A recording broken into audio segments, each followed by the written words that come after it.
Hello, at welcome sa Cloud B Movie Recap. Nagsimula ang pelikula ng magising ang matabang panda na si Po sa kanyang silid. Siya ay tinatawag ng kanyang ama na gansa na si Mr. Ping upang tulungan siya sa paghahain ng pagkain sa kanilang customer sa kanilang restaurant.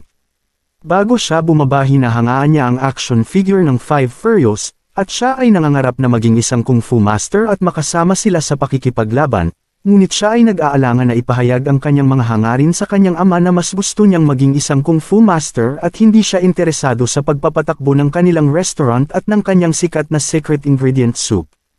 Ipinatawag ni Master Ogway si Shifo upang ipaalam sa kanya na nagkaroon siya ng pangitain na si Tai Lung ay magbabalik. Ngunit hindi makapaniwala si Shifo dahil ito ay nasa bilangguan. Agad na pinatawag ni Shifo ang mensahero na si Zeng, at sinabi na siya ay agad na tumungo sa Chorgom Prison upang ipaalam sa mga nagbabantay roon na doblehin ang kanilang gwardiya at ang kanilang armas at kailangan ay hindi makatakas si Tai Lung doon. Dito nga ay sinabi ni Master Ogway na panahon na upang ipaalam kung sino ang nakatadhana na maging isang Dragon Warrior. Habang si Po ay nagtratrabaho, nakita niya ang isang balita na si Master Ogway ay pipili na ng magiging Dragon Warrior sa araw na ito. Siya ay nasa sabik na pumunta sa Jade Palace at sinabihan niya ang kanilang customer na tumungo na doon, ngunit ipinadala sa kanya ng kanyang ama ang noodle cart upang magtinda. Si Po ay nahihirapan na dalhin ang noodle cart dahil sobrang taas ng hagdan na kanyang daraanan. Sa kanyang pagnanais na makita ang magiging Dragon Warrior ay iniwan niya ang kanyang paninda upang makapunta ng mabilis. Sa pagsisimula ng pagdiriwang, si Po ay hindi nakapasok sa kastilyo sa loob. Siya ay naghanap ng paraan upang makapanood. Dito nga ay tinawag na ang hinahangaan niya na The Furious Five, subalit nagsara ang bintana na kanyang pinapanoorin. Sumubok siya ng iba't ibang paraan upang siya ay makapasok. Si Master Ogway ay nararamdaman na naroon na ang napili na magiging isang Dragon Warrior. Si Po ay gumawa ng upuan na may kasamang paputok at ito ang gagamitin niya upang makapasok sa loob. Maya-maya dumating ang kanyang ama at siya ay pinipigilan ito, subalit sinabi ni Po na gusto niyang makita ang magiging Dragon Warrior. Hindi nagtagal siya ay lumipad at bumagsak sa kinaroroonan ng The Furious Five, gumising siya na nakaturo ang daliri ni Master Ogway sa kanya at sinabi na siya ang magiging The Dragon Warrior. Sila ay hindi makapaniwala na si Po ang napili. Si Master Shifo ay nangangatwiran na imposible na ang panda na ito ang magiging Dragon Warrior at isa lamang itong aksidente, ngunit sinabi ni Master Ogway na hindi ito isang aksidente. Dito nga ay ipinaalam ni Zeng sa Rhino na magdagdag sila ng gwardya at sandata, ngunit tiwala ang Rhino na hindi makakatakas si Tai Lung sa kanilang bilangguan dahil mahigpit ang kanilang pagbabantay. Pinakita niya din kay Zeng ang kinaroroonan ni Tai Lung para makita niya kung gaano kahigpit ng pagkakatali ng mga kadena dito, subalit isang balahibo ni Zeng ang naiwan at ito ay kinuha ni Tai Lung. Dito nga ay nakausap ni Po si Master Shifo, sinabi nito na hindi maari na maging Dragon Warrior si Po, hanggang sa malaman nito ang sekreto ng Dragon Scroll at hindi ganun kadali na ibibigay niya ang scroll kailangan ay mamaster nito ang pinakamataas na antas ng Kung Fu, at imposible na ito si Po. Dahil nakikita niya sa katawan nito ang mga katangian na hindi siya marunong makipaglaban dahil siya ay mataba, ginamit ni Master Shifo ang isang teknik na waxy finger hold na ikinatakot ni Po. Dinala siya ni Master Po sa lugar kung saan nagsasanay ang The Furious Five, at sinabi na magsanay ito at ipakita nito na karapat-dapat siyang maging Dragon Warrior. Dito nga ay nakilala niya sina Tigress, Mantis, Monkey, Crane at Viper. Sinubukan ni Po na suntukin ang isang uri ng punching bag. Ngunit napunta siya sa mahirap na pagsasanay kung saan siya ay labis na nasaktan. Pagkatapos ng kanilang pagsasanay narinig ni Po ang pag-uusap ng The Furious Five na siya ay pinagtatawanan ng mga ito. Si Po ay natagpuan ang sagradong Peach Tree of Heavenly Wisdom, nalaman ni Master Ogway na tuwing masama ang loob ni Po siya ay kumakain. Dito nga ay sinabi ni Po na hindi siya nararapat na maging isang Dragon Warrior dahil wala siya ng mga katangian tulad ng The Furious Five at sa palagay niya na dapat na siyang tumigil at bumalik na lamang sa pagtitinda ng noodles. Pinalakas ni Master Ogway ang kalooban ni Po sa mga salitang binitawan niya. Sa kabilang dako, si Tai Lung ay naghahanda ng tumakas at ginamit niya ang balahibo para mabuksan ang turtle lock sa katawan niya. Nakita siya ng Rhino na agad na inutos nito na patamaan nila si Tai Lung ng malaking palaso. Subalit madaling naiiwasan niya ito at ginamit niya ang palaso na tatama sa kanya upang siya ay makawala sa kadena. Mabilis na nakaakyat si Tai Lung, at ang mga gwardya ay madali lang niyang pinatalsik gamit ang kanyang lakas sa kung fu. Nang siya ay makalabas sinabi niya kay Zheng na ipadala nito ang kanyang mensahe na magbabalik na ang tunay na Dragon Warrior. Kinabukasan, ang The Furious Five ay maagang nagising ngunit wala na roon si Po. Natuwa si Shifu dahil sa palagay niya ay umalis na ito. Dito nga ay nakita nila na maagang nagsasanay si Po subalit na istak ito sa kanyang pagsasanay sa kawayan. Si Po ay nakipaglaban sa The Furious Five subalit madali lang siyang tinalo ng mga ito. At siya ay hindi sumuko hanggang sa ang sunod niyang nakalaban ay si Master Shifu, kung saan binigyan siya ng sakit sa katawan. Kinagabihan, habang ginagamot ang sakit sa katawan ni Po, napag-usapan nila ang tungkol kay Tai Lung, sinabi naman ni Po na kilala niya ito, at siya ang kauna-unahang nakamaster ng 8,000 Scroll of Kung Fu, subalit siya ay naging masama at ikinulong. Dito nga ay ikinwento ni Tigress ng panahon nang makita ni Master Shifu si Tai Lung nang ito ay sanggol at iniwan siya sa pinto ng Jade Palace. Siya ay pinalaki at ito ay kanyang tinuring na anak, at nang ito ay nagpamalas ng galing sa Kung Fu si Master Shifu ay sinanay siya upang maging pinakamagaling na Kung Fu Master, subalit nakita ni Master Oogway ang kasamaan sa puso ni Tai Lung, at hindi ito ang itinadhana para maging isang Dragon Warrior, at siya ay nagalit. Sinubukan niyang kunin ang Dragon Scroll, ngunit pinigilan siya ni Master Shifu subalit hindi niya nagawa dahil ang turing niya kay Tai Lung ay anak. Nagawa naman na mapigilan ni Master Oogway ito gamit ang isang teknik kung saan siya ay nawalan ng malay. Dito nga ay ipinaalam ni Shifu kay Master Oogway na tama ang kanyang pangitain na si Tai Lung ay nakawala sa kanyang bilangguan, at ito ay magbabalik upang kunin ang Dragon Scroll. Sinabi ni Master Oogway na hindi matutupad ang itinadhana kung hindi nito tutulungan si Po. Subalit si Shifu ay hindi naniniwala sa pande dahil isa lamang aksidente ang pagpili sa kanya, ngunit sinabi ni Master Oogway na hindi yun isang aksidente, siya ay humingi ng tulong at kung ano ang kanyang gagawin. Sinabi nito ng kailangan lang ni Shifu na maniwala. Ngayon na ang panahon upang si Master Oogway ay lumisan na, ipinasa niya ang kanyang tungkod at sinabi niya kay Shifu na siya ay magpatuloy sa kanyang paglalakbay nang wala na siya. Hindi nagtagal si Master Oogway ay dinala ng talulot ng bulaklak hanggang siya ay mawala. Habang sina Po ay nagkakatuwaan, dumating si Master Shifu upang ipaalam sa kanila na nakatakas si Tai Lung at ang tanging makakatalo lang dito ay ang Dragon Warrior, ngunit natatakot si Po dahil hindi siya marunong makipaglaban at sinabi na si Master Oogway ay kayang labanan nito. Subalit ibinalita niya sa kanila na wala na si Master Oogway. Nagboluntaryo si Tigress na sila na lamang ang lalaban subalit hindi pumayag si Master Shifu dahil hindi sila ang nakatadhana upang labanan si Tai Lung. Kung hindi ang Dragon Warrior lamang. Dahil sa takot si Po ay tumakbo, pinigilan siya ni Master Shifu at sinabi na bakit siya aalis. Sinabi ni Po na hindi niya kayang talunin si Tai Lung dahil hindi siya ang Dragon Warrior, at kailanman hindi naniniwala si Master Shifu sa kanya. Sinabi ni Master Shifu na ngayon ay naniniwala na siya dahil ito ay sinabi ni Master Oogway at tutulungan niya ito na maging isang Dragon Warrior. Tinanong siya ni Po kung papaano niya matutulungan ang tulad niya ngunit si Master Shifu ay hindi alam kung papaano. Nang gabi din iyon ang The Furious Five ay umalis upang harapin at labanan si Tai Lung. Kinaumagahan, nakita ni Master Shifu ang ginawa ni Po sa kusina kung saan ang mga gamit doon ay nasira nito, dahil lang sa pagkain. Palihim siyang humanga dito at sinabi na may nakatagong pagkain si Monkey, mas lalong humanga si Shifu nang makita niyang mabilis na pag-akyat ni Po. At napansin din ito na nagawa niya ang perpektong pag-split ng kanyang binti. Dinala ni Master Shifu si Po sa lugar ng kapanganakan ng Kung Fu, kung saan si Master Oogway ay nagsanay ng kanyang Kung Fu. Dito nga ay tinanong ni Master Shifu kung gusto nitong matuto ng Kung Fu, na agad na sumang-ayon si Po at sinabi ni Master Shifu na siya ang magiging master nito. Dito nga ay sinanay niya ng lubos si Po ng kanyang nalalaman, hanggang sa nakakasunod na si Po sa mga itinuro nito sa kanya. Hindi nagtagal si Master Shifu ay labis na natuwa dahil sa mixing panahon si Po ay marunong na mag-kung fu. The Furious Five ay nakipaglaban kay Tai Lung, ito ay kanilang pinagtulungan subalit masyadong malakas ito at sila ay ginamitan ng teknik kung saan sila ay hindi nakagalaw. Bumalik ang The Furious Five sa palasyo kung saan sila ay bumagsak at tumigas ang kanilang mga katawan, agad silang ibinalik ni Master Shifu sa dati, at sinabi nila na masyadong malakas si Tai Lung, at humingi sila ng tawad. Si Po ay natatakot at sinabi na tinalo ni Tai Lung ang The Furious Five, at siya ay mag-isa lamang. Maya-maya ay ibinigay ni Shifu ang Dragon Scroll kay Po, ngunit nang ito ay kanyang buksan, ang scroll ay walang laman at walang kahit anong nakasulat dito.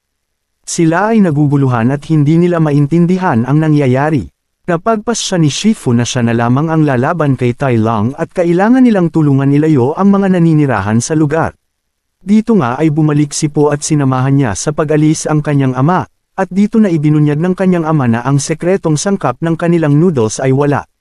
At sinabi na kung gusto niya na maniwala na mayroon nitong espesyal, kailangan ay maniwala siya na espesyal ito. Kinuha ni Po ang Dragon Scroll at binuksan niya ito, at nakita niya ang sarili at napagtanto niya na kailangan lang ay maniwala siya sa kanyang sariling kakayahan. Dito nga ay nagtunggali sina Shifu at Tai Lung, galit na galit niyang inatake si Shifu. Ang kanilang paglalaban naging matindi subalit masyado nang malakas si Tai Lung at binugbog niya si Shifu. Maya-maya ay dumating si Po at sinabi niya na siya ang Dragon Warrior. Sila ay naglaban at sinubukan naman na kunin ni Tai Lung ang scroll sa kamay ni Po. Ang mga atake ni Po ay tila mga aksidente lamang, hanggang sa makuha ni Tai Lung ang scroll, siya ay nadismaya dahil wala itong laman, sinabi ni Po na wala talagang sekretong sangkap kundi ikaw. Sila ay nagpatuloy sa pakikipaglaban, dito nga ay napapansin nito na hindi tumatalab ang mga atake nito sa kanya dahil sa mataba niyang katawan, ito ay kanyang pinabagsak ng walang kahirap-hirap. Ginamit ni Po ang teknik na the Waxy Finger Hold na ikinatakot ni Tai Lung. Sa teknik na kanyang ginawa ito ay naglabas ng malakas na enerhiya. Dito nga ay nasaksihan ng mga naninirahan na nag-api ni Po ang kilabot na si Tai Lung, at ang The Furious Five ay nagbigay sa kanya ng respeto, at tinawag na siyang Master.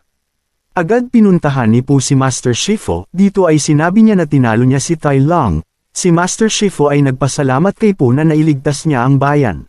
Si Po ay kumakain sa Jade Palace nang siya ay papuntahin ni Master Shifu sa ilalim ng Dragon Waterfall.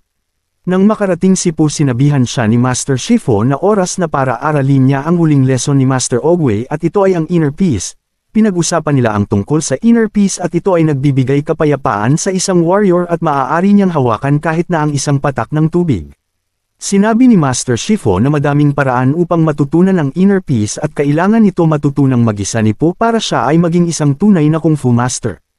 Habang iniintindi ni Po ang mga sinabi ni Master Shifu, agad namang dumating si Tigress at binalitang inatake ng grupo ng bandits ang village.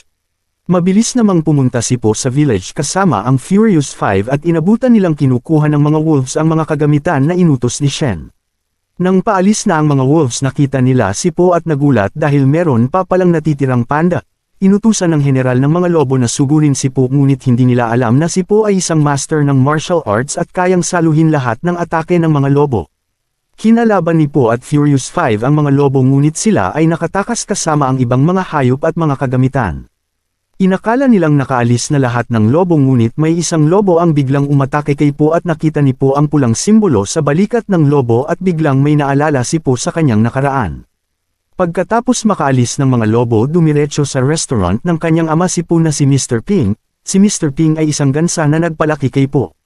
Kinausap ni Po si Mr. Ping at binalitang nakipaglaban sila sa mga lobo at tinanong niya ang kanyang ama tungkol sa kanyang naaalala tungkol sa kanyang ina. Wala nang nagawa si Mr. Ping at nagdesisyong sabihin na ang katotohanan. Si Po ay inampon ni Mr. Ping noong siya ay naghihintay ng ilang linggo sa deliver ng mga gulay. Ngunit nang ito ay dumating ang mga kahon ng isang kahon ay hindi gulay ang mga laman kundi ay isang panda. Naghintay pa ng ilang araw si Mr. Ping kung may maghahanap kay Po ngunit walang dumating kahit ni isa. Nagdesisyong ampunin na lamang ni Mr. Ping si Po at alagaan na parang siyang tunay na anak. Hindi pa rin kontento si Po sa kanyang narinig sa kanyang ama dahil marami pa siyang hindi nalalaman tungkol sa kanyang nakaraan. Sa syudad ng Gangnam, si Master Croc at Storming Ox ay nagsasanay nang biglang dumating si Lord Shen. Inutos ni Shen na sila ay umalis sa kanyang pamamahay. Nang kanilang makita si Shen sinabi nilang ang syudad ay nasa ilalim ng proteksyon at si Shen ang dapat na umalis. Inasahan na ni Shen na mangyayari yon at inutusan niya ang kanyang mga alagad na kunin ang isang kahon na naglalaman ng bagong armas na makakapatay sa kanilang tatlo ng sabay-sabay. Sinugod at inatake ni Storming Ox at Master Croc si Shen ngunit ginamit nito ang kanyang mga balahibo sa kanyang pakpak bilang sandata laban kay Master Croc at Ox. Lumapit si Thundering Rhino kay Shen upang patigilan si Shen sa kanyang binabalak, ngunit hindi sumuko si Shen at nagdesisyong gamitin ang dinalang armas na naglalabas ng bowl ang apoy. Sa palasyo ng Jade, nakatanggap ng liham si Master Shifu tungkol sa nangyari sa syudad ng Gangnam. Mapanganib ang dalang armas ni Lord Shen at napagdesisyonan ni Master Shifu na ipadala si Po at ang Furious Five upang sirain ang cannonball at talunin si Lord Shen. Naglakbay na si Po at Furious Five upang maisakatuparan ang inutos ni Master Shifu. Habang sila ay naglalakbay patungo sa Gangnam City, si Lord Shen ay patuloy na gumagawa ng mas maraming armas upang siya ay maging mas makapangyarihan. Habang sila ay nasa gitna ng paglalakbay sa karagatan, si Po ay nanaginip tungkol sa kanyang mga magulang dahilan para siya ay magsanay upang i-master ang inner peace. Habang nag-e-ensayo si Po, tinulungan ni Tigress mag-ensayo si Po dahil nakikita niya itong nahihirapan. Nagising na ang ibang Furious Five at habang sila ay nag-uusap hindi nila napansin na sila ay nakarating na pala sa Gangnam City. Sa kabila nito, inilagay ni Shen ang cannonball sa lumang trono ng kanyang ama na iiwan niya ng 3 araw. Nais pang malaman ni Shen ang kanyang hinaharap kaya siya ay nagpahula kay Soothsayer ang fortune teller. Sinabi ni Soothsayer na siya ay matatalo ng isang puti at itim na warrior. Sinabi ni Shen na ito ay imposible dahil pinatay niya na ang lahat ng panda lagpas 20 taon na ang nakalipas. Biglang dumating ang general ng lobo at binalitang nakakita siya ng isang panda sa Jade Palace. Nagalit si Shen at sinabing dalhin sa kanya ang nakitang panda. Nakarating na si Po at ang Furious Five at kanila namang hinahanap ang palasyo ni Lord Shen, ngunit ang buong lugar ay napapaligiran ng mga sundalo ni Shen, tahimik na nagtago sila Po upang hindi makita ng mga sundalo. Napansin ng Furious Five na hindi nila kasama si Po at nakita nilang ito ay nasa isang Chinese dragon costume, madali nilang pinuntahan si Po sa Chinese dragon costume upang tumakas, ngunit nakita nila ang isang lobo na sinasaktan ng isang kambing, kanila itong tinulungan. Dahil sa tulong nila Po at Furious Five sinabi ng kambing na buhay pa si Master Croc at Storming Ox at alam niya kung nasaan ito. Agad silang pumunta sa kulungan upang iligtas sila Master Croc at Storming Ox. Inatake pa nila Po at Furious Five ang iilang alagad ni Lord Shen na nakabantay sa labas ng kulungan at sila ay tagumpay na nakapasok sa loob ng kulungan. Nang sila at nagtagumpay upang palayain ang dalawa, nagulat sila dahil ayaw na nilang tumakas mula sa kulungan dahil sila ay takot na at sinabing mapanganib ang armas ni Lord Shen na kayang sirain ang buong syudad. Pinilit nilang itakas si Master Croc at Ox ngunit ayaw pa din itong sumama sa kanila, tila ay buo na ang kanilang desisyon upang maging ligtas laban kay Lord Shen. Napagdesisyonan na ni Po na umalis na lamang at iwan sila sa kulungan ngunit bago sila makaalis, dumating ang mga lobo at ang general. Hinabol nila ang isang lobo dahil ito ay tumakas, naghabulan pa sila sa maliit na eskinita at nang mahabol ni Tigress si Po, malakas niyang itinulak ang cart na sinasakyan nito dahilan para tumalsik si Po at ang lobo sa lupa mula sa himpapawid, sila ay napaligiran ng mga lobo at wala nang nagawa. Sila ay sumuko at sila ay dinala sa palasyo ni Shen, nakarating sila sa loob ng palasyo at namangha sa nakitang armas ni Lord Shen. Walang kaalam-alam si Po sa mga sinasabi ni Lord Shen tungkol sa ginawa ni Shen sa kanyang mga kauri noon. Natatawang inutusan ni Shen ang kanyang mga alagad upang patayin si Po gamit ang cannonball, ngunit ito ay hindi nagtagumpay dahil pinapatay ni Mantis ang apoy na isinisindi ng lobo. Nang makatakas sa pagkakagapos si Tigress mula sa tulong ni Viper agad niyang sinira ang armas ni Shen at sila ay nakatakas ng lahat sa pagkakagapos. Nang makita ni Po ang simbolo sa pakpak ni Shen, naaalala na naman ni Po ang nakaraan, at napagtantong nandoon si Shen nang mawala ang kanyang mga magulang. Nakatakas si Shen sa kamay ni Po at lumipad paalis sa palasyo at pumunta sa kabilang gusali dahil naroon ang ibang mga armas. Inutos ni Shen na atakihin ang kabilang gusali gamit ang cannonball, agad naman nasira ang palasyo at kailangan na nilang makatakas dito. Nagdesisyon si Tigress na sa tuktok ng gusali na lamang dumaan dahil ito lamang ang huling paraan para makatakas. Nakatakas sila Po at ang Furious Five at galit na galit si Shen dahil hindi siya nagtagumpay na patayin ang mga ito. Ngunit nakaisip ng ibang plano si Shen. Nang sila ay makatakas at makabalik sa kulungan, tinanong ni Tigress kung ano ang dahilan bakit niya pinatakas si Shen, si Po ay hindi na din nakakapag-concentrate sa pakikipaglaban. Sinabi na ni Po na naaalala niya ang kanyang nakaraan at naroon si Shen nung nawala ang kanyang mga magulang. At gusto niya pang malaman kung ano ang totoong nangyari sa kanyang mga magulang noon. Nagsama-sama ang Furious Five at iniwan nila si Po sa kulungan, nag-isip sila kung paano masisira ang mga armas. Ngunit hindi alam ng Furious Five, si Po ay umalis din at kinalaban ng ibang mga lobo, hindi naman napansin ng ibang alagad si Po at siya ay nagtagumpay na makapasok sa gusali, habang hinahanap ni Po ang Furious Five, hindi niya inaasahang makita si Lord Shen. Itinanong ni Po ang kanyang pinanggalingan at kung ano ang nangyari nung gabing nawala ang kanyang mga magulang. Nagsinungaling si Shen at sinabing siya ay inabandona ng kanyang mga magulang. Hindi napansin ni Po na may balak na pala si Shen at pinutol nito ang kadena ng kaldero kung saan naglalaman ng nagbabagang apoy. Habang nasa labas naman ng Furious 5 sila ay nagumpisang pasukin ang loob ng gusali na may dalang barrel ng gunpowder at itinapon sa alagad ni Shen, upang hindi ito makalapit kay Po. Nakita nilang nakalambitin si Po sa kaldero na puno ng nagbabagang apoy. Nang makaalis si Po sa pagkakalambitin, inatake niya si Shen ngunit dinepensahan nito ang sarili dahilan para mahulog si Po sa gumugulong na bakal papunta sa kumukulong apoy. Bago pa mahulog si Po nakakuha siya ng isang magnet at ginamit ito upang makatakas. Nang siya ay makaalis roon, hindi na pinatakas ni Po si Shen at ito'y kanyang hinabol at binato ang hawak na magnet sa leeg ni Shen upang hindi makatakas. Ngunit nakatakas pa din si Shen sa pagkakasakal sa kanya gamit ang magnet at inilabas ang mas malaking canyon. Inatake ni Shen si Po ng isang malaking cannonball nais pa sanang depensahan ito ni Po gamit ang kawali ngunit siya ay tumilapon ng malayo papuntang ilog. Habang si Master Shifu ay nasa Dragon's Cave nag-alala siya at nararamdamang may masamang nangyayari kila Po at Furious 5. Si Po ay nagpalutang-lutang sa ilog at siya ay nakita ng fortune teller na si Soothsayer. Ginamot siya nito at binigyan ito ng pagkain upang bumalik ang kanyang lakas. Habang sila ay nag-uusap tinanong ng fortune teller kung ano ang nangyari sa kanya nung siya ay bata pa at kung ano ang kanyang naaalala. Sinabi ni Po na mayroon lamang siyang konting alaala mula sa kanyang ina, na inabandona siya sa kahon ng labanos. Para maalala ni Po ang nakaraan, sinabi ng fortune teller na ang Panda Village ay napakapayapa at masaya. Ngunit pagkatapos ng paghuhula na matatalo ng itim at puting warrior si Lord Shen, ito ay nagalit at plinanong patayin lahat ng panda sa village na iyon.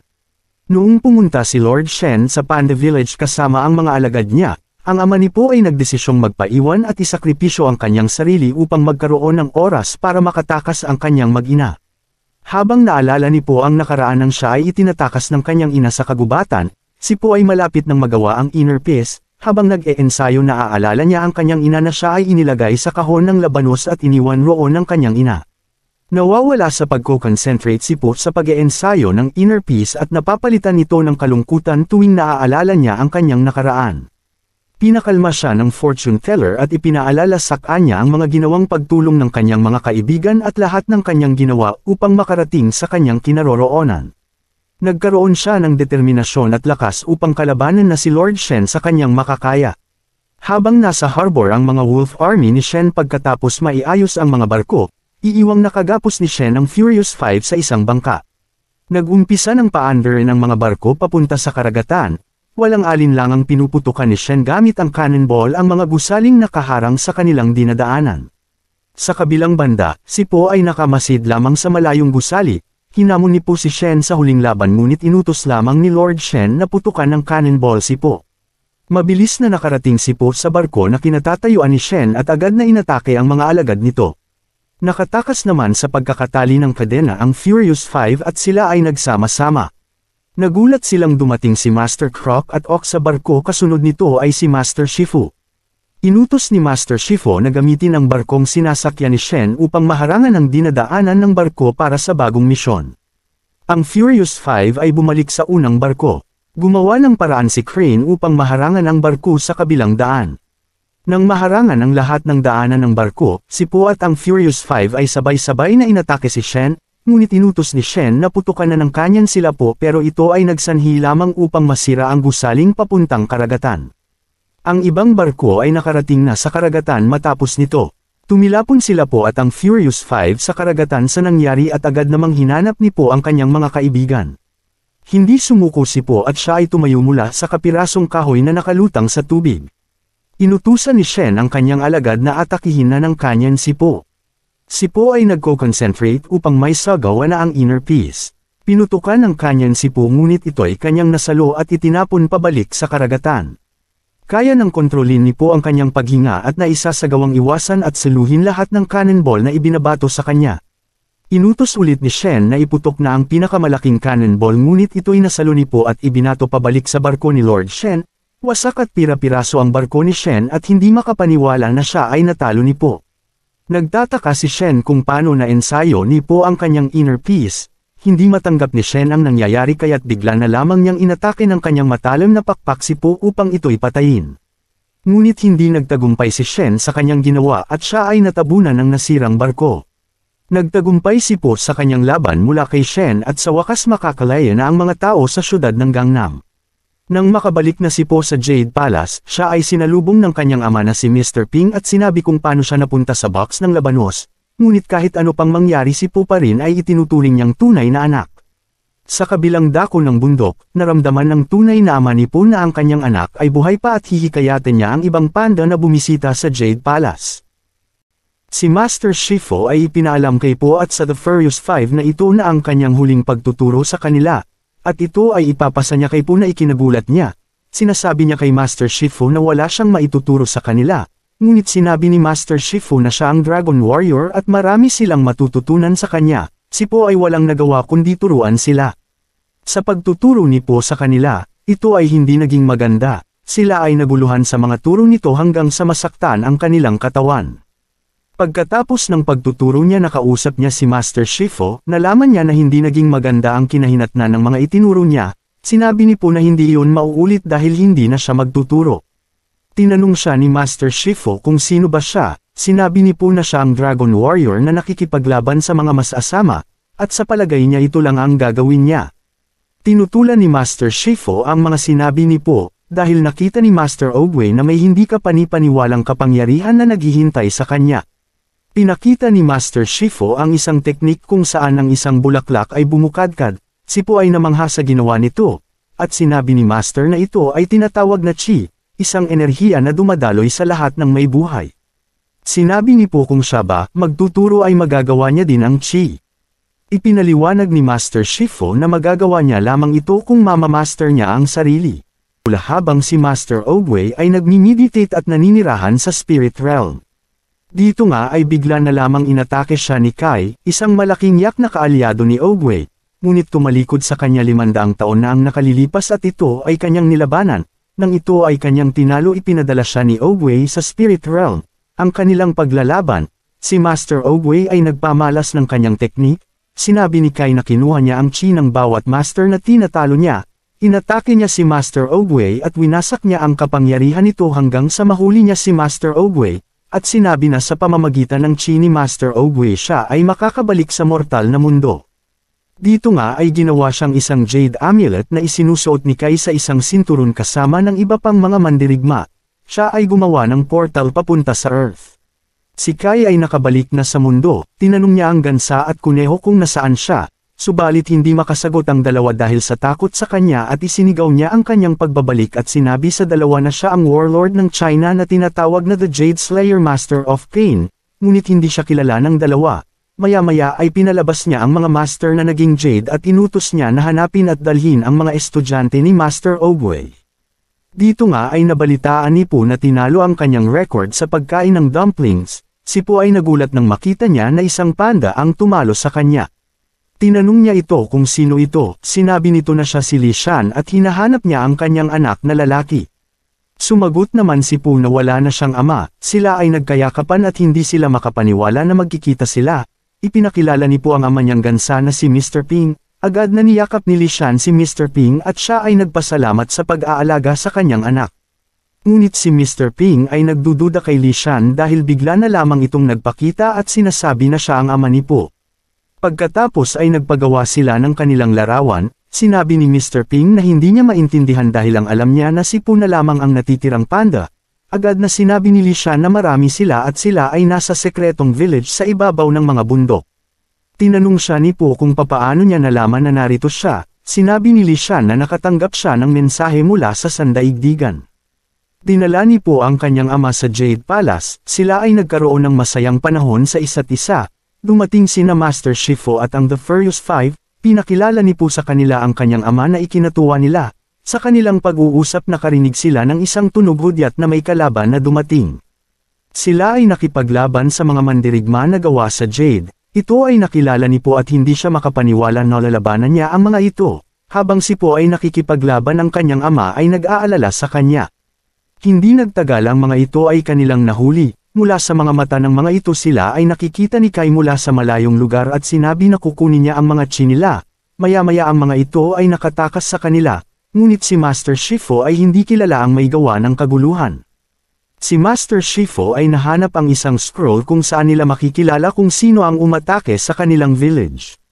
Dito nga ay isang sulat kamay ni Master Oogway ang binasa ni Master Shifu, at ito ay istorya ni Master Oogway. Siya ay may kaibigan na turing niya ay isang kapatid na nagngangalang Kai at ito ay kasama niya sa pakikipaglaban.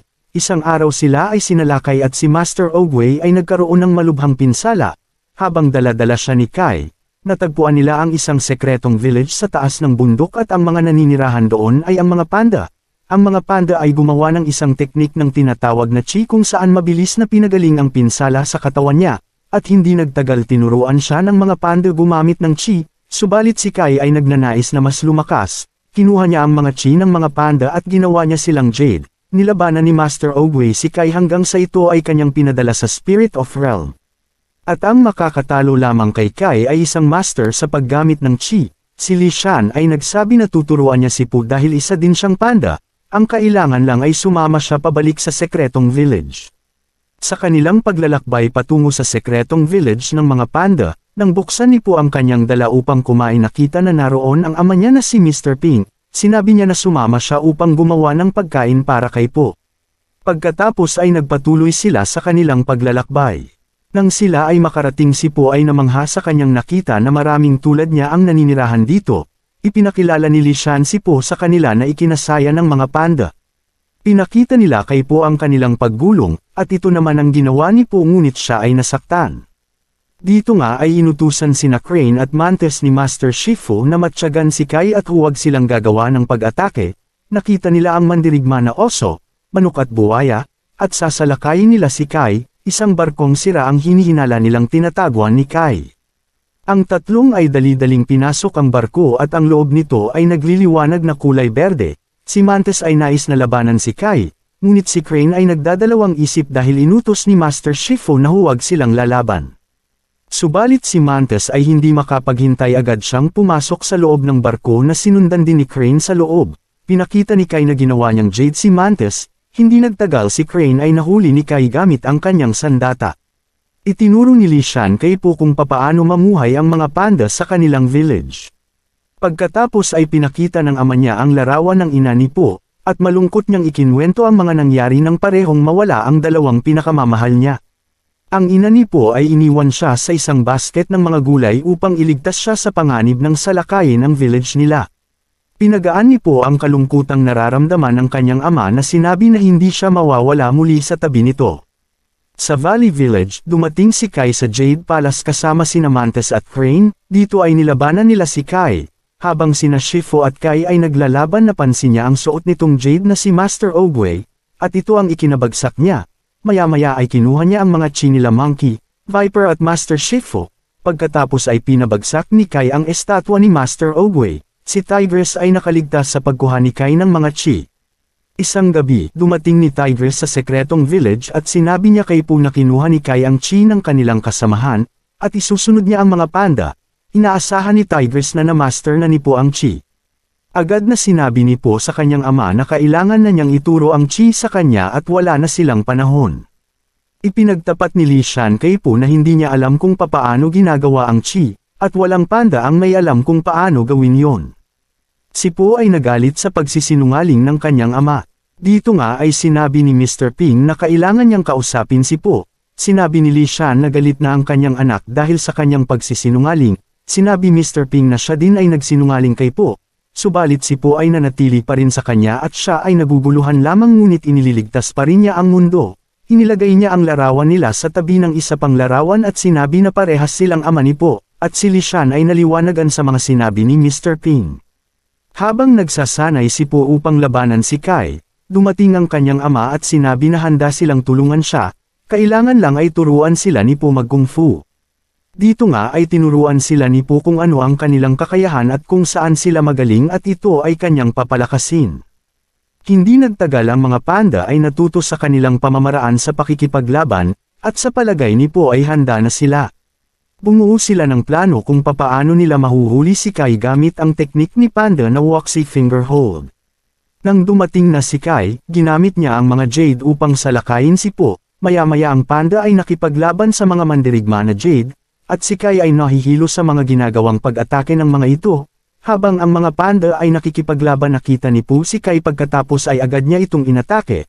Binalot niya ang kanyang katawan ng nyebe at nang kanyang malapitan si Kai ay nahawakan niya ang daliri at isang teknik na waxy finger hold ang kanyang ginamit. Ngunit hindi ito umepekto kay Kai dahil ang teknik na ito ay umiepekto lamang sa mga mortal at hindi sa tulad niyang espiritu. Tinawag niya ang mga mandirigma na Jade, pagkatapos ay sila ay naglaban subalit si Pooh ay walang laban kay Kai dahil masyado itong malakas. Napagtanto ni Pooh na ang waxy finger hold ay gumagana lang sa mortal, at agad siyang nakaisip ng paraan upang maipadala si Kai sa spirit realms, at ito lamang ang paraan para mailigtas niya ang kanyang kasamahan. Niyakap ni Pooh si Kai at ginamit niya ang waxy finger hold sa kanyang sarili at sila ay nagliwanag. Dito nga ay nakarating sila sa spirit realms, sila ay naglaban subalit mabilis na nahuli si Pooh ni Kai at kinukuha niya ang chi ni Pooh. Habang unti-unting binabalot ang katawan niya ng Jade, ang kanyang ama at ang iba pa ay nagsagawa ng chi upang iligtas si Pooh. Maya-maya ay nawasak ang Jade sa katawan niya at hindi nagtagal si Pooh ay nakawala at siya ay nagliliwanag. Maya-maya ay na-master na ni Pooh ang chi, at siya ay gumawa ng dragon gamit ito at sinabi na siya ang Dragon Warrior. Inatake ni Kai si Pooh na agad naman na kinagat ng dragon at ito ay kanyang pinaglaruan lamang. Dito nga ay ibinigay ni Pooh ang ninanais ni Kai na chi sa katawan nito, ngunit masyadong malakas ang kapangyarihan at hindi kinaya ng kanyang katawan at hindi nagtagal nag-api ni Pooh si Kai. Ang ibang mga Jade ay muling bumalik sa mortal na mundo at sila ay bumalik sa dati nilang katawan, ngunit si Pooh ay naiwan sa spirit realms. Dito nga ay nakita niya muli si Master Oogway at sinabi na siya ang nagbigay ng mensahe sa kanyang ama, pagkatapos ay ibigay niya ang kanyang tungkod kay Pooh. Ginamit niya ang kanyang kapangyarihan upang bumalik sa mortal na mundo. Dito nga ay agad siyang niyakap ng kanyang dalawang ama at masaya sila sa tagumpay na nagawa ni Pooh. Si Pooh ay nagpasalamat dahil nailigtas siya ng mga kasamahan niya. Sa Valley Village, si Pooh ay nagtuturo ng kung fu sa mga naninirahan dito kasama sa kanyang pagtuturo ang chi na kanyang na-master, sila ay naging masaya ng magkakasama. Nagsisimula ang pelikula sa mga buffalo na nagtatrabaho sa minahan, nang biglang magpakita ang isa sa makapangyarihan sa kung fu na si Tai Long. Nang makita siya, ang isang buffalo ay tumakbo dahil sa takot, nagbabalik siya upang bawiin ang lahat na dapat sa kanya at sinunog niya ang minahan. Samantala, si Pooh ay nakikipaglaban sa isang pagi upang gampanan ang kanyang tungkulin bilang Dragon Warrior at ipagtanggol ang bayan mula sa isang pagi na kinain ang mga batang baboy at ibalik sa mga magulang nito. Bumalik si Pooh sa kanyang bayan at sinalubong ng kanyang mga tagahanga. Naroon din si Master Shifu at nais makausap siya, ngunit ipinagpaliban ito ni Pooh para sa seremonya ng kanilang tindahan. Nagtanong ang mga tagahanga niya tungkol sa Furious 5 kung nasaan sila. Ipinaliwanag ni Pooh na ang 5 ay nasa kani-kanilang misyon kaya wala sila. Nagpakita muli si Master Shifu doon at nagpasya si Pooh na iwan ang seremonya at kausapin ito. Dito nga ay sinabi ni Shifu na oras na upang pumili si Pooh ng successor na susunod na magiging Dragon Warrior, ngunit tila hindi masaya si Pooh, at nagtataka kung ano pa ang kanyang gagawin kung hindi na siya ang Dragon Warrior. Sumagot si Shifu na kapag siya ay nakapili na ng bagong Dragon Warrior, si Pooh ay tataas ang ranggo sa lahat ng kung fu, na may trabahong pagpasa ng karunungan at pag-asa, ngunit walang alam si Pooh tungkol sa pagpasa ng karunungan, at nais niyang manatili lumaban at ang pagiging Dragon Warrior lamang ang gusto niya. Kinumbinsi niya si Shifu na ayaw niyang ma-promote, ngunit tumanggi si Shifu at kailangan ni Pooh pumili ng successor. Sa sumunod na araw, nagpakitang gilas ang lahat ng kandidato na nais maging Dragon Warrior at namangha si Pooh sa mga pinamalas nila, ngunit sa oras na pipili na si Pooh ng susunod na Dragon Warrior, pinili niya ang sarili sa halip na ang mga kandidato. Kahit na nais ni Pooh pumili sa mga kandidato, nahihirapan siyang pumili sa kanila, kaya pinayuhan siya ni Shifu na magmuni-muni sa lilim ng puno ng valley at magtanong sa sandaigdig sa kanyang mga katanungan. Ginawa niya ito ngunit naguguluhan siya. Sa sandali ding iyon, nakita niya ang isang fox na palihim na pumasok sa loob ng Jade Palace upang magnakaw ng mahahalagang bagay. Namangha si Pooh sa pinamalas nitong galaw at bilis, at ngayon lang siya nakakita ng ganun kaya nahirapan siya, ngunit si Pooh ay isang Dragon Warrior kaya nahuli niya agad ito. Biglang dumating doon ang mga buffalo at ibinalita kay Pooh ang pagbabalik ni Tai Long na ikinatakot niya, at nagtataka kung bakit ito nakalabas ng Spirit Realms. Tila alam ng Fox ang lahat, kaya pinuntahan ni Po ito sa bilangguan upang alamin. Dito nga ay sinabi ng Fox na sasabihin niya ang kanyang nalalaman. Ang inaakala ng lahat na ang nagpakita ay si Tai Long, ngunit ito ay ang Empress of the Skies, na kayang magbago ng iba't ibang anyo at master na niya na gawin iyon, at siya ang chameleon ang makapangyarihan sorcerer. Naniniwala ang Fox na ang chameleon ay nagpalit anyo bilang si Tai Long, ngunit mahirap mahanap ang chameleon kaya kailangan ni Po ang tulong ng Fox. Dahil dito walang pagpipilian si Po kundi palayain ito sa bilangguan, at makipagsundo upang bawasan ang sintensya niya. Habang naglalakbay sila, pinakilala ng Fox ang sarili bilang Zen. Ang balita ay mabilis na kumalat sa bayan ng Valley tungkol sa chameleon. Samantala, ang lahat ng Kung Fu Master ay tinipon ng chameleon. Nagrereklamo nga ang oso dahil sa pamumuno ng chameleon sa syudad, at nagbabayad sila ng malaking halaga para sa kanya. Kaya nagmungkahi siya sa ibang master na magsanib puwersa upang talunin at pabagsakin ang chameleon, ngunit pinaalalahanan sila ng Croc, na ang chameleon ay mapanganib at kayang magbago ng anyo at maaaring isa sa kanila sa mesa ang chameleon, ngunit wala silang ideya na ang Croc sa harap nila ay ang chameleon at mabilis na nagbago ang anyo niya pabalik sa dati nitong anyo. Wala siyang balak na labanan sila tungkol sa mga masasamang sinabi nila, dahil malapit na niyang makuha ang minimithi niya na bagay. Kaya tinaasan niya ang singil sa contribution sa bawat master ng 70% kada buwan, kahit na pinatawad niya ang mga master na nais siyang labanan, hindi ibig sabihin nito ay hindi niya paparusahan sila, kaya nagpalit siya ng anyo bilang isang malaking elepante at pinatalsik ang oso. Nang gabing iyon, nahuli nila ang bawat isa na aalis, ang dalawang ama ni Po ay labis na nag-aalala para sa kanya, at sa palagay nila baka nahanap na ni Po ang katapat niya. Kaya nagpasya sila na hanapin at samahan si Po. Samantala, narating nila Po ang isang bar, upang hanapin ang kapitan ng barko para makatawid sa dagat, ngunit ang bar ay pinupuntahan ng mga kriminal upang magsugal at maglasing. Nakausap ni Po ang isdang kapitan at tinanggap ang bayad nito patungo sa university. Nakita ni Po si Zen na kumakain sa mesa na puno ng pagkain, at ang panangbayad niya rito ay ang pinalalunan niya sa sugal, ngunit nalaman ng mga kriminal ang pandaraya niya. Upang maiwasan ang gulo, nais ni Po na ibalik ang mga pera nila, ngunit nais ng mga kriminal na patayin sila, sinugod sila at inatake. Ginamit ni Po ang isa sa mga teknik at ang kapangyarihan ng Staff of Wisdom at nagawa niyang talunin sila sa isang atake lang. Ilang sandali lang ay babagsak na ang bar at nagawa nila Po na makasakay sa barko ng kapitan. Sa kanilang paglalakbay, ikinwento ni Zen na siya ay mula sa ampunan at hindi madali sa kanya ang mabuhay sa syudad at nagnanakaw siya para makakain. Hanggang sa makakilala siya na lokal kung saan ay binigyan ng pagkain at sinanay kung paano lumaban. Sa kabilang banda, ang mga master ay nakipagkita kay chameleon dala ang limpak-limpak na kayamanan para ibayad sa kanya, ngunit pinadala muli sila ng mas marami pa. Ang kanyang mga sundalo ay gumagawa ng mga armas para sa kanyang planong sakupin ang mundo. Subalit isa pala itong panaginip ni Po at sinabi na isa itong pangitain, kaya desperado siyang matalo agad ang chameleon. Ilang sandali lang ay nakarating na sila sa university. Agad na nagustuhan ni Po ang lugar dahil sa pagkain sa paligid niya. Subalit ang syudad ay hindi maganda dahil hawak na ni chameleon ang buong syudad, at pilit na kinukuha ang mga ginto ng mga naninirahan doon. Napansin ni Po na kilala si Zen sa lugar. Ipinaalam ni Zen kay Po na kilala siya hindi sa magandang paraan kundi sa pagiging kriminal niya. Maya-maya ay hinabol si Zen ng mga sundalo, kasama si Po sa pag-aakala na kasabwat siya. Sa paghahabulan, pumasok sila sa lihim na lagusan sa ilalim ng lupa. Ang mga naninirahan sa underground ay higit pa sa kaibigan ni Zen at tila pamilya ito sa kanya, ngunit tila hindi sila welcome sa lugar. Nagalit sila dahil sa pag-iwan ni Zen sa kanila. Ipinakilala naman ni Zen si Po na ang Dragon Warrior, ngunit walang ideya sila kung ano ang ibig sabihin ito. Samantala, narating ni Mr. Ping at Lan ang bar.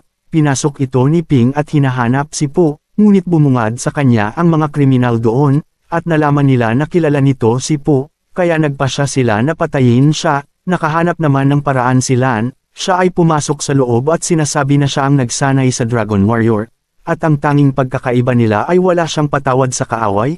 Dahil dito ang mga kriminal ay natakot sa kanya at itinuro ang daan kung saan sila tumungo.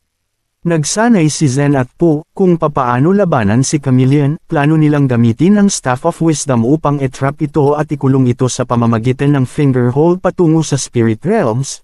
Pagkatapos ng kanilang pagsasanay ay agad silang pumunta sa kastilyo ng chameleon. dumaan sila sa likod kung saan ay tulog ang mga bantay, kaya dahan-dahan silang humakbang papasok sa loob upang hindi sila magising, ngunit biglang umutot si Po kung saan ay nagising ang mga bantay. Sa mahabang paghahabulan, nagawa nilang makapasok sa loob, subalit nahuli si Po ng patibong.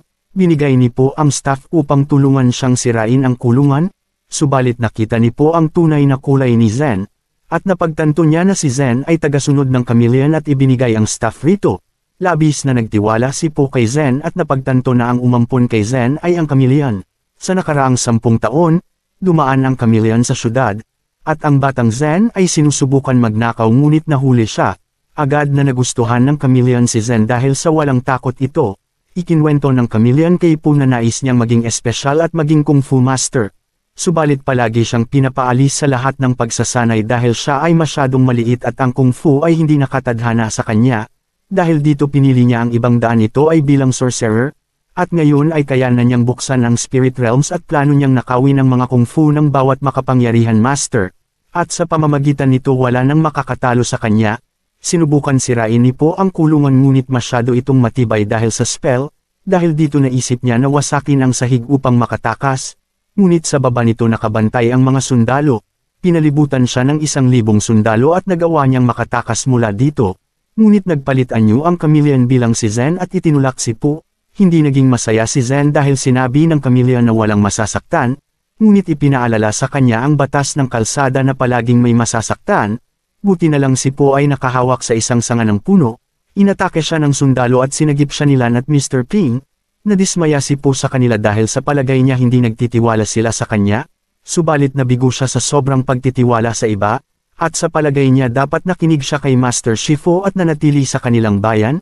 Pinayuhan siya ni Mr. Ping na huwag akuin ang kasalanan dahil lahat ng kanyang ginagawa ay para sa ikabubuti ng lahat, subalit wala na silang natitirang oras, at kailangan na nilang magmadali dahil malapit na ang paglitaw ng full moon, at ang Chameleon ay naghahanda upang buksan ang spirit realms. Sa paglabas ng full moon walang pag-aaksaya siyang binuksan ang spirit realms at pinalabas niya si Tai Long.